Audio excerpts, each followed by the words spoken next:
Hey guys, it's Finn. In this video, I'll try to explain to you how the feed forward process works. I already did that in the first video, but I think this wasn't exactly enough. And this is a preparation for the next video where I'm actually going to implement that in Java. And I hope this makes things easier to understand. So let's get started. So in the first video, we talked about the basics of the forward propagation. We talked about the bias term and we did some calculations as well. But I'd like to show you something that's easier for us to work with, but might look complicated for you at the beginning. So the wakes are being noted like this. So we are going to have three numbers there. The first one, the L, stands for the layer. The P stands for the index of the previous neuron, and the N stands for the neuron in the layer L that we're currently working with. And the wake is the one that connects the neuron P and the neuron N. I got a little example. It's not that good. You will see why. Because, for example, this wake would be the wake to O and O. And you see that I got O and O there, so it's not that easy to tell which one is which. But the first O stands for the first neuron, so the left one. And the second O stands for the second neuron. And the 2 stands for the second layer. Just remember that we are working in Java, so the index of the first layer is 0. And the index of the third layer, so the second hidden layer, is 2. And same for the index of the wakes, or for the neurons. We are starting with 0 in each layer, so this index is 0 and this index is 0 as well.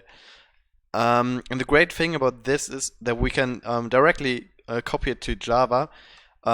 We remember when we implement the wakes array, we can access it like this. So the wakes at any layer, at any neuron, at any previous neuron, is accessed in this order. So if you find any numbers later on, we can just translate it like our wakes at L, N, and P, not L, P, N, just in this order L and P. And I think this is very easy. The next thing that we need is the transfer function. I will not talk about this again, we already did that. And we need an output for each neuron. And we got the L and the N. The L stands for the layer and the N for the neuron in that specific layer. So O is the output of that neuron. And it's just the output that we get after using the transfer function.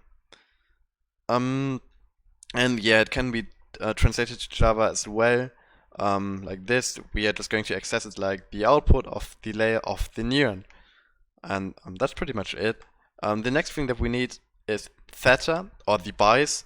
I think it's the Greek symbol of theta, but it might look similar to the output. So I will not work with theta, I will work with B. But I think in most sources that I found on the web, it's written like theta, but just remember that it's the bias term. We got same here, the L stands for the layer and the N for the neuron in that layer. And it can be accessed like this in Java. So we got the bias at the layer of that neuron.